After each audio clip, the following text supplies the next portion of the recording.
What's going on, everyone?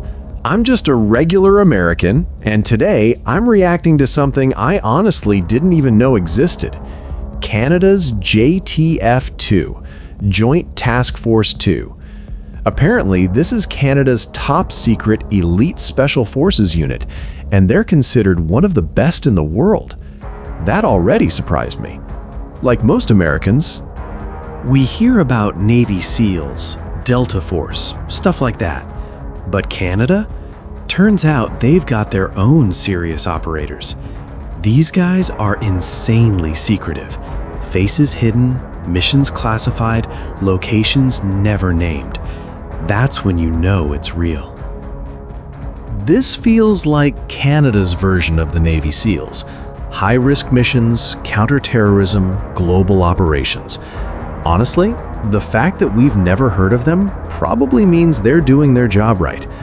All right, let's learn more about JTF2. Okay, so this started back in the 1980s with another Canadian Special Forces unit.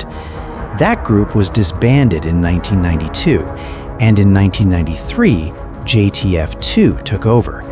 And this is where it gets intense. To even get in, recruits face brutal physical and mental tests. Then comes the final phase, a special operations course that lasts about 7 months. 7 months. That's not basic training. That's elite, non-stop, break-you-down training. And honestly, to do this job, you have to be a little crazy, in a good way. You're fighting every natural survival instinct just to protect other people. That kind of mindset is rare.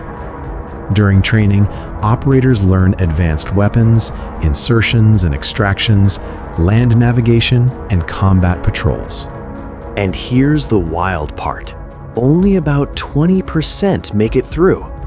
The ones who do become assaulters. And yeah, that can mean a 6-figure salary. JTF2 has around 300 members, average age about 30, led by a lieutenant colonel. They stay quiet for a reason, but we do know they've been deployed inside Canada, like during the Vancouver Olympics and the G8 and G20 summits, which makes total sense. When world leaders show up, you bring in the absolute best. So apparently, JTF2 is pretty well known in Canada, but here in the US, they completely fly under the radar. I'm sure people in military or special forces circles know who they are, but as a normal American, I had no clue.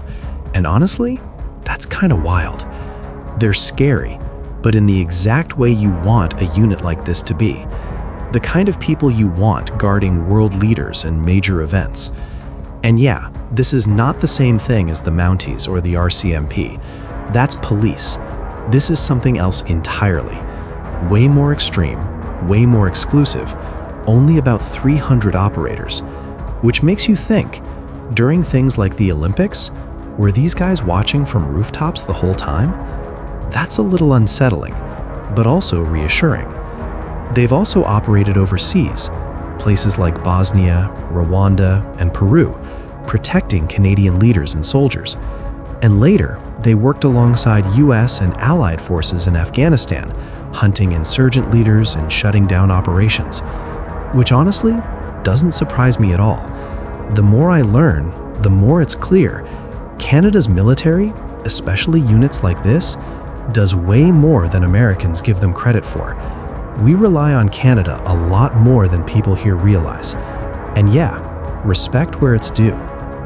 So, in 1996, JTF2 was deployed to Congo to protect a Canadian general during talks with rebel leaders. And it wasn't safe. Their convoys were actually targeted by local militias.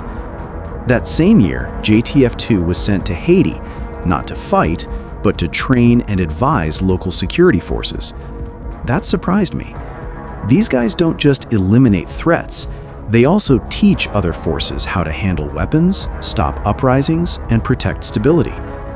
Then, in 2006, things escalated. JTF2 worked with US and UK special forces in Iraq to rescue 4 hostages taken by insurgents in Baghdad.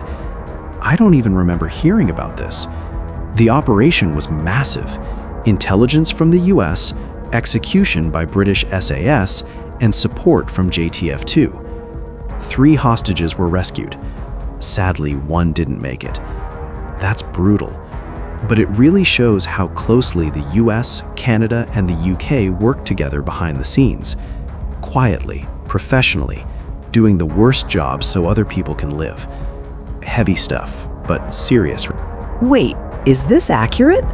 2 Canadians, a Brit, and an American? I had never even heard about this hostage rescue. It's tragic that someone didn't make it, but the fact that a small unit went into a hostile foreign country and brought 3 people home alive is honestly incredible. That's next-level skill. What really stands out is that even though Canada didn't comment, both the UK and the US publicly credited JTF2 for their role. That matters. And yeah, after watching this, it's clear these guys are the real deal. They talked about the training, they talked about the missions, they talked about working with US forces. This is top-tier Canadian military, no question. I'll be honest, I'd never heard of JTF2 before this, and I think a lot of Americans would be shocked by just how capable Canada's military actually is. We're so focused on our own power that we forget our allies have absolute professionals too. This was really cool to learn. If you enjoyed this, drop a like or leave a comment with your thoughts on JTF2, especially if you already knew about them. And if you want more reactions to Canadian stuff I've never seen before, subscribe for more. Honestly, I'm impressed. I came into this knowing almost nothing about JTF2, and I'm leaving with a lot of respect. These aren't just Canadian soldiers. This is world-class, Tier 1 Special Forces. The fact that they operate so quietly, work so closely with US and UK units, and still stay mostly unknown says a lot. Canada doesn't talk big about its military. They just get the job done. And as an American, I'll say this straight up, we don't give Canada nearly enough credit. JTF2 is absolutely the real deal. Thanks for watching. See you next time. Like and subscribe Skyjet Wings for new updates.